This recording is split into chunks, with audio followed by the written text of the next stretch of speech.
안녕하세요, 여러분. 오늘 우리가 함께 살펴볼 자료, 이거 진짜 흥미롭습니다. 역사적인 사실에 아주 독특하고 깊은 철학적 관점을 딱 얹어서 분석한 내용인데요. 바로 대한민국과 유엔, 이 둘 사이에 얽힌 아직 끝나지 않은 의리에 대한 이야기입니다. 우리는 보통 유엔 참전, 한국전쟁 하면 교과서에서 배운 역사 정도로만 생각하잖아요. 근데 오늘 분석해볼 이 자료에서는요, 이 관계를 단순히 과거에 일어났던 하나의 사건이 아니라 지금도 계속되고 있는 어떤 영적이면서도 지정학적인 채무 관계로 완전히 새롭게 해석하고 있습니다. 굉장히 역동적이고 생각할 거리가 많은 분석이니까요. 끝까지 저와 함께 파헤쳐 보시죠. 자, 그럼 본격적으로 한번 들어가 보겠습니다. 수십 년 전에 솔직히 이름도 잘 몰랐을 낯선 나라의 전쟁에 참전했던 외국 참전 용사분들이 계시죠. 그런데 여러분, 이분들이 세상을 떠나신 후에 자기 고향, 자기 나라가 아니라 바로 이곳 대한민국의 부산에 안장되기를 간절히 바란다는 사실 혹시 알고 계셨나요? 실제로 유가족분들도 고인의 뜻을 존중해서 유해를 한국으로 모셔오고 있고요. 와, 도대체 무엇이 이토록 강력하게 그분들을 다시 이곳으로 이끄는 걸까요? 오늘 다루는 자료의 강연자는 이 현상에 대해 아주 독특한 통찰을 제시합니다. 우선 첫 번째로 짚고 넘어갈 부분, 바로 유엔 기념공원이 가지는 진정한 의미입니다. 앞서 제가 던졌던 질문에 대한 답을 찾으려면 부산에 있는 유엔 기념공원 쪽으로 시선을 좀 돌려봐야 하는데요. 자료에서 제시하는 철학적 관점을 보면 이 공간은 그냥 단순히 전쟁의 아픔을 기리는 그런 평범한 추모공원이 아닙니다. 여기서 홍익이라는 개념이 등장하는데요. 홍익, 즉 공공의 이익을 위해서 자기 자신을 아주 순수하게 헌신하는 에너지와 이념을 뜻하죠. 수많은 젊은이들이 오직 다른 나라의 자유 그리고 인류의 평화를 위해서 목숨을 바쳤잖아요. 바로 그 순수하고도 엄청난 헌신의 에너지가 아직까지도 이 공원 터에 아주 강력하게 맴돌고 있다는 겁니다. 그러니까 이 자료의 주장에 따르면 참전 용사들의 영혼이 사후에 다시 이곳으로 이끌리는 건 어찌 보면 이런 거대한 영적 에너지에 의한 아주 자연스러운 원리라는 거죠. 정말 흥미로운 해석이지 않나요? 그리고 이 공간이 가지는 현실적인 지위를 보면 더 놀랍습니다. 이탈리아 로마 한가운데에 독립된 주권을 가진 바티칸 시국이 있다는 건 다들 아실 텐데요. 강연자는 부산의 이 유엔 기념공원이 사실상 이 바티칸과 똑같다고 설명합니다. 이게 무슨 말이냐면 분명히 대한민국 땅 안에 있긴 한데 법적으로는 영구적인 유엔의 영토라는 거예요. 전 세계에서 유일한 유엔의 성지인 셈이죠. 여기서 우리가 짚고 넘어가야 할 핵심은요, 이 공간 자체가 국제사회가 보여준 그 고귀한 희생이 영원히 살아 숨쉬도록 만들어진 완전히 독립된 성역이라는 사실입니다. 자, 이어서 두 번째 주제로 넘어가 볼까요? 바로 인류 역사상 가장 위대한 업적, 대한민국에 대한 이야기입니다. 여러분, 유엔이라는 거대한 국제기구가 만들어진 이래로 가장 위대한 업적이 과연 뭐라고 생각하시나요? 오늘 살펴보고 있는 강연의 출처에서는요, 단호하게 그건 바로 대한민국 자체다라고 주장합니다. 여기서 숫자 16을 한번 주목해 보시죠.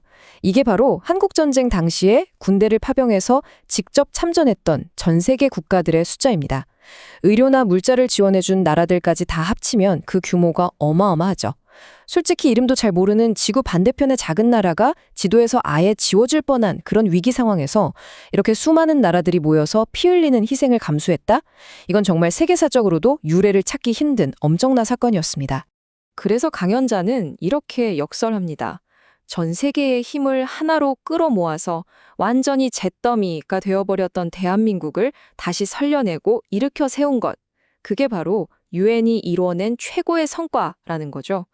바꿔 말하면 지금 우리가 당연하게 누리고 있는 이 눈부신 경제성장이나 풍요로움이 단순히 우리 한국인들이 밤낮 없이 일해서 우리 힘만으로 뚝딱 만들어낸 게 아니라는 뜻입니다.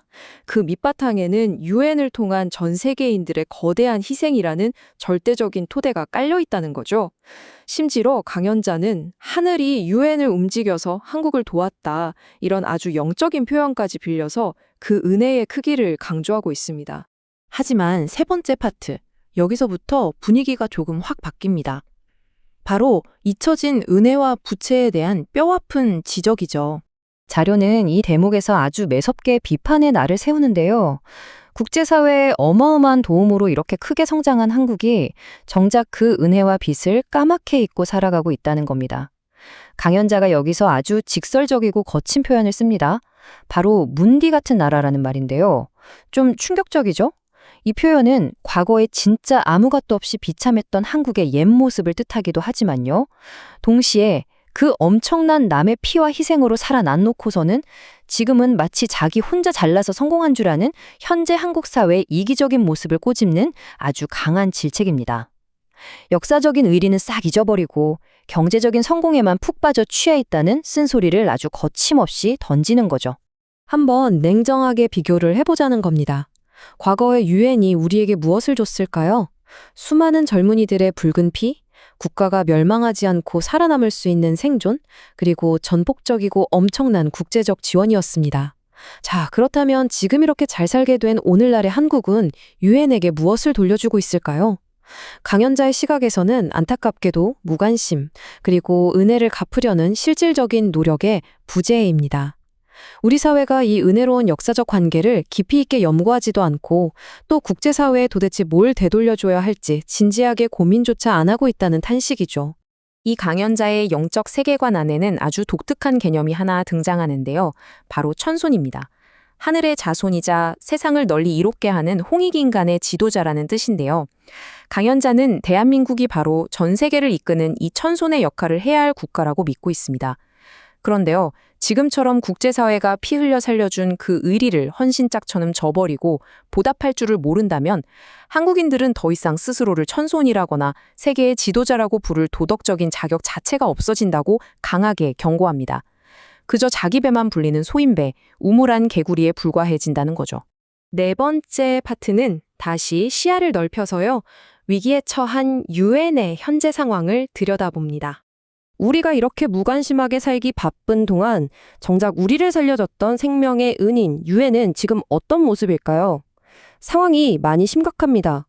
무엇보다 돈, 이 재정적인 의존도가 가장 큰 문제입니다. 강연자의 표현을 그대로 빌리자면 회원국들이 내는 돈줄에 이리저리 질질 끌려다니고 있다고 해요. 돈을 많이 내는 강대국들이 야, 우리 말 안 들으면 지원금 끊어버린다? 이렇게 마치 깡패처럼 압박을 가하고 있다는 겁니다. 그러다 보니 유엔은 원래 가지고 있던 순수한 목적을 잃어버리고 계속 휘둘리고 있다는 비판이죠. 70여 년 전 한국을 죽음의 구렁텅이에서 건져낼 때 보여줬던 그 위대하고 강력했던 비전은 온데간데 없고 이제는 기구 자체의 존폐마저 걱정해야 하는 아주 초라한 처지로 전락해버렸다는 겁니다. 자, 그럼 마지막 5번째, 인류를 위한 새로운 도약. 과연 우리는 어떻게 해야 할까요? 은인이 죽어가는데 우리가 그냥 가만히 팔짱 끼고 지켜만 봐야 할까요? 강연자는 여기서 유엔 살리기 운동이라는 아주 크고 논리적인 3단계 비전을 제시합니다. 첫 번째는 일단 우리가 졌던 역사적인 빚을 진심으로 인정하고 감사하는 마음을 회복하는 겁니다. 이 움직임이 바로 유엔 공원이 있는 부산 시민들부터 불길처럼 일어나서 전국으로 쫙 퍼져나가야 한다고 강조하죠. 그 다음 2번째 단계는 존폐 위기에 놓인 유엔을 이제는 훌쩍 커버린 우리가 나서서 재정적으로, 구조적으로 돕고 든든하게 지켜내는 겁니다. 그리고 마지막 3번째, 이 모든 과정을 거치면서 대한민국은 그저 나 하나 잘 먹고 잘 살려고 발버둥 치던 나라에서 벗어나 전 세계를 이끄는 진정한 글로벌 리더 국가로 완벽하게 거듭나야 한다는 큰 그림입니다. 자료에서는 바로 지금 이 시기가 정말 중요한 변곡점이라고 이야기합니다. 우리 밥그릇 챙기며 스스로 살아남으려고 아등바등하던 시대는 이제 완전히 끝났다는 거예요. 이제는 차원이 다릅니다. 우리를 위해 조건 없이 헌신했던 국제사회를 위해, 더 나아가 전 인류를 위해 우리가 도대체 무엇을 할 수 있을까? 이걸 깊이 고민하고 행동으로 옮기는 이른바 대인, 그러니까 위대한 인류의 봉사자가 되어야 할 때라고 아주 강렬하게 촉구하고 있습니다. 우리가 박차고 일어나서 그릴 과거에 흘렸던 피와 희생이 절대 헛되지 않았다는 걸, 아주 보람된 일이었다는 걸 증명해야 한다는 절박한 호소인 거죠. 대한민국의 생존을 위한 시대가 저물어가는 지금, 우리는 우리를 구원해준 세계에 어떻게 보답할 것인가? 여러분, 강연자의 이런 영적이고 철학적인 관점을 다 떠나서라도요, 이 질문 자체는 지금 세계 10위권의 경제대국으로 훌쩍 성장한 우리 사회에 아주 묵직한 돌직구를 날리고 있습니다. 오늘 우리가 이렇게 안전하게 누리고 있는 이 평화와 번영, 그 밑바탕에 얼마나 거대한 남의 희생이 깔려 있는지 한 번쯤은 꼭 생각해 봐야 하지 않을까요? 이제는 국제사회에 책임 있는 진짜 리더로서 우리의 진짜 역할이 무엇인지 깊게 고민해 봐야 할 시점이 온 것 같습니다. 이 묵직하고도 여운이 남는 질문을 여러분께 남기면서 오늘 준비한 분석 해설은 여기서 마무리하도록 하겠습니다. 끝까지 함께해 주셔서 정말 감사합니다.